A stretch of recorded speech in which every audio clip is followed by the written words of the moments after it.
அடுத்து பார்த்தீங்கன்னா food and beverages. Food and பெவரேஜஸ்க்கு நீங்கள் இன்கர் பண்ணுற ஜிஎஸ்டி வந்து எடுக்க முடியாது. அவுட்டோர் கேட்ரிங்லாம் பிஸ்னஸ்க்கு அவுட்டோர் கான்ட்ராக்ட்லாம் கொடுக்குறீங்க, அதுக்கான இன்புட் டேக்ஸ்க்கு வந்து கிரெடிட் எடுக்க முடியாது.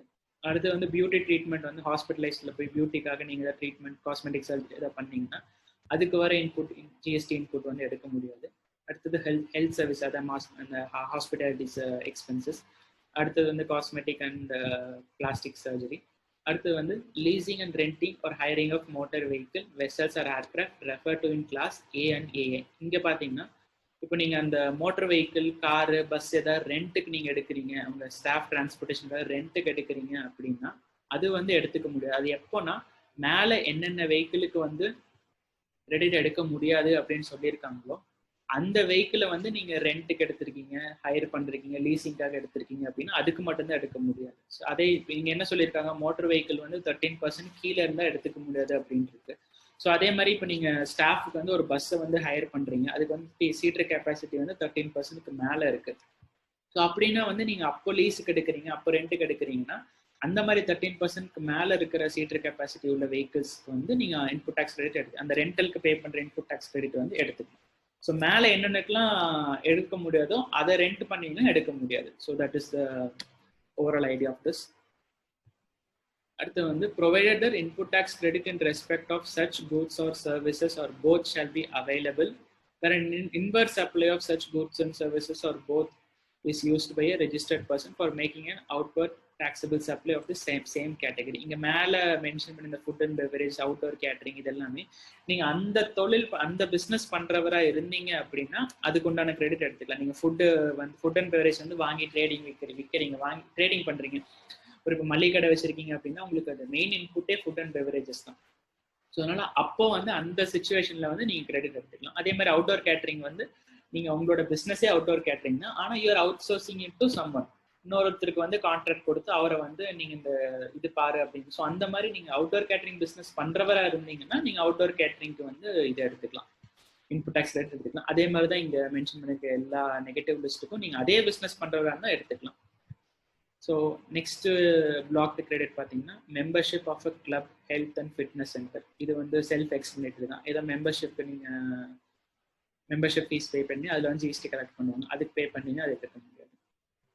அடுத்தது வந்து travel benefits extended to employees on vacation such as leave or home travel. இப்போ உங்கள் கம்பெனியில் வந்து உங்களுக்கு ட்ராவல் பெனிஃபிட்ஸ் கொடுக்குறாங்க. இப்போ உங்கள் லீவ் ட்ராவல் சில கம்பெனியில் சில இது ஒவ்வொரு கம்பெனிலையும் ஒவ்வொரு பாலிசி இருக்கும்.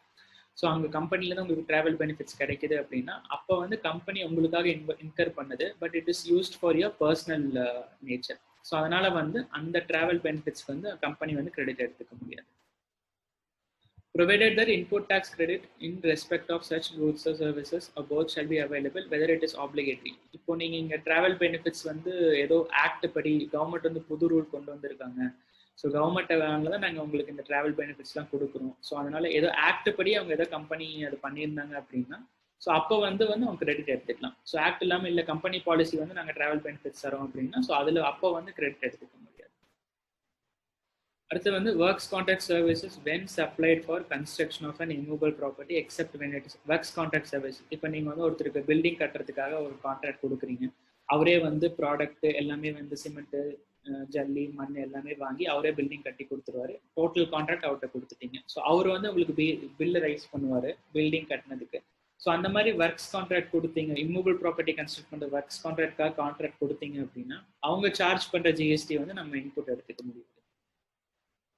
ஸோ நெக்ஸ்ட் வந்து goods or services received by a taxable person for construction of an immovable property. Next வந்து நீங்களே இந்த கான்ட்ராக்ட் விடாமல் நீங்களே ப்ராடக்ட் எல்லாமே வாங்குறீங்க, இன்ஜினியருக்கு வந்து கன்ஸ்ட்ரக்ஷன் சர்வீசஸ்க்கு மட்டும் அவருக்கு பில் ரைஸ் பண்ணுறாரு, பட் ப்ராடக்ட் எல்லாமே நீங்கள் வாங்குறீங்க அப்படின்னாலுமே அதுக்கு வந்து கிரெடிட் எடுத்துக்க முடியாது. ஜென்ரலாக என்னென்னா ஒரு பில்டிங் சிவில் கன்ஸ்ட்ரக்ஷன் அப்படின்னா அதுக்கு யூஸ் பண்ணுற மெட்டீரியல்ஸ்க்கு வந்து கிரெடிட் எடுத்துக்க முடியாது.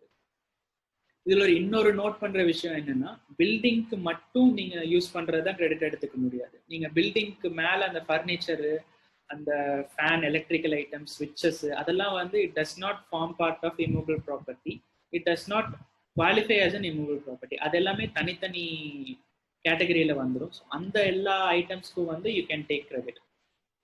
எஸ்பெஷலி இந்த சிவில் ஸ்ட்ரக்சர், ஸ்டீல், சிமெண்ட்டு, அந்த செங்கல், அந்த மாதிரி பூட் சிமெண்ட், அந்த மாதிரி டைரக்டா பில்டிங்க்கு உள்ள போற பொருளுக்கு மட்டும்தான் நீங்க கிரெடிட் எடுத்துக்க முடியாது. நெக்ஸ்ட் வந்து த expression construction also includes reconstruction. இல்லை நான் கன்ஸ்ட்ரக்ட் பண்ணல, ரீகன்ஸ்ட்ரக்ட் பண்றேன், ரெனோவேட் பண்றேன், அடிஷன் பண்றேன், அப்படி எந்த பேர்ல வந்தாலும் நீங்க கேப்லைஸ் பண்ணி ஒரு இம்மூவபிள் ப்ராப்பர்ட்டியில கேப்லைஸ் பண்றீங்க அப்படின்னா நீங்க வந்து எடுத்துக்க முடியாது.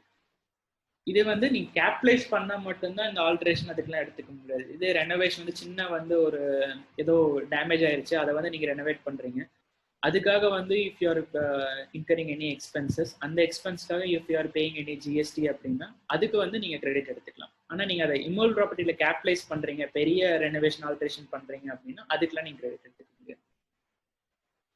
அடுத்து வந்து goods or service on both tax has been paid. இந்த செக்ஷன் 10ல பே பண்ற டாக்ஸுக்கு வந்து நீங்க கிரெடிட் எடுத்துக்க முடியாது. நெக்ஸ்ட் வந்து goods or services are both received by a non-resident taxable person except on goods imported by him. Non-resident taxable person, non-resident வந்து சில கேசஸ்ல வந்து taxable person இருப்பாங்க. அவங்க இந்த இந்தியாவில் இல்லைனாலுமே சில கேசஸ்ல they are liable to pay GST. So அந்த மாதிரி இருக்கிறவங்க வந்து அவங்களுக்கு அவங்க ரிசீவ் பண்ற goods or servicesக்கு வந்து they cannot take input tax credit. Next வந்து goods or services are both used for personal consumption. உங்க பர்சனல் யூஸ்க்காக நீங்க ஏதாவது கூட்ஸ் அண்ட் சர்வீசஸ் வாங்கியிருக்கீங்க அப்படின்னா அதுக்கு வந்து நீங்க கிரெடிட் எடுத்துக்க முடியாது. அடுத்தது goods lost, stolen, destroyed, written off or disposed by way of gift or free samples. So உங்களுக்கு கூட்ஸ் தொலைஞ்சு போயிடுச்சு, இல்லை ஏதாவது டெஸ்ட்ராய் ஆயிடுச்சு, அதுக்கு வந்து நீங்க ஆல்ரெடி கிரெடிட் எடுத்து வச்சிருந்தீங்கன்னா நீங்க அதெல்லாமே ரிவர்ஸ் பண்ணி ஆகணும். அந்த கூட்ஸ் ஸ்டோலன் லாஸ்ட் கூட்ஸ்க்கு வந்து நீங்க கிரெடிட் எடுக்க முடியாது. அப்புறம் any tax paid in accordance with provisions of section 74, 129, 130. இது என்னன்னா நீங்க பெனால்ட்டி, உங்களுக்கு எதாவது டிமாண்ட் நோட்டீஸ் வந்து நீங்கள் எதாவது டேக்ஸ் கட்டுறீங்க அப்படின்னா அந்த அப்படி பே பண்ணுற டேக்ஸுக்கெலாம் வந்து நீங்கள் இன்புட் டேக்ஸ் கிரெடிட் எடுத்துக்க முடியாது. ஸோ இதெல்லாம் தான் பிளாக்டு கிரெடிட். இந்த இதில் மென்ஷன் பண்ணியிருக்கிற இந்த 9 ஐட்டம்ஸ்க்கு மட்டும்தான் ஏபிசிடி ஐ வரைக்கும் இருக்குது. ஸோ இந்த 9 பாயிண்ட்ஸுக்கு மட்டும்தான் நீங்கள் கிரெடிட் எடுத்துக்க முடியாது.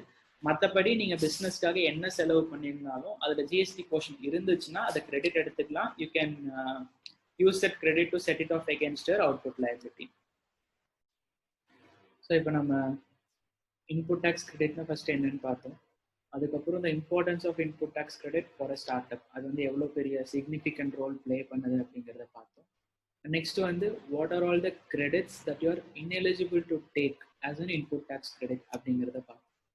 So I hope you would have find this video very useful and thank you for patiently watching. Thank you.